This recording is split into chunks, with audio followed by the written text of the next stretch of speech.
সঞ্জয় যেন ধনঞ্জয় না হয় সেদিকে খেয়াল রাখতে হবে। সিউড়িতে এক অনুষ্ঠানে যোগ দিয়ে বিস্ফোরক মন্তব্য করেছেন মন্ত্রী চন্দ্রনাথ সিনহা। সঞ্জয়কে ধনঞ্জয় বানিয়ে সন্দীপদের এনজয় করার সুযোগ করে দেবার পরিকল্পনা চলছে। পাল্টা জবাব দিয়েছেন বীরভূম জেলা বিজেপির সভাপতি ধ্রুব সাহা। যদিও চন্দ্রনাথ সিনহার বক্তব্য সঞ্জয় রায়ের পিছনে আর কেউ আছে কিনা দেখতে হবে। তিনি বলেছেন ধনঞ্জয়কে ফাঁসি কাঠে ঝুলতে হয়েছিল, পরে রিপোর্টে দেখা গিয়েছে ধনঞ্জয় এতটা দোষী ছিল না। তাই সঞ্জয় আদেও দোষী কিনা সে বিষয়টি ভালো করে দেখার জন্য মুখ্যমন্ত্রী পুলিশকে সময় বেঁধে দিয়েছিলেন, কিন্তু হাইকোর্টের নির্দেশে এখন তদন্তভার সিবিআই এর কাছে গিয়েছে। এবার সিবিআই কে এই বিষয়টি গুরুত্ব দিয়ে দেখতে হবে।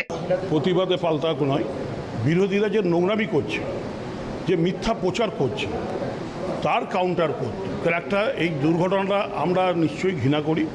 আমরা কেউই চাই না যে আসামি পালিয়ে যান, কিন্তু আমরা চাই সঞ্জয় যেন ধনঞ্জয় না হয়।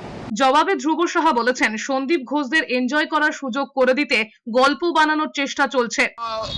রাজ্যের মন্ত্রীও বুঝতে পারছেন সঞ্জয়কে ধনঞ্জয় করার পরিকল্পনা মুখ্যমন্ত্রী নিয়েছেন। ওনার শুভ বুদ্ধির উদয় হয়েছে, সেই জন্য ওনাকে ধন্যবাদ জানাচ্ছি। একটা পরিকল্পনায় চলছে যে সঞ্জয়কে ধনঞ্জয় বানিয়ে দিয়ে সন্দীপদেরকে এনজয় করার সুযোগ করে দেওয়া।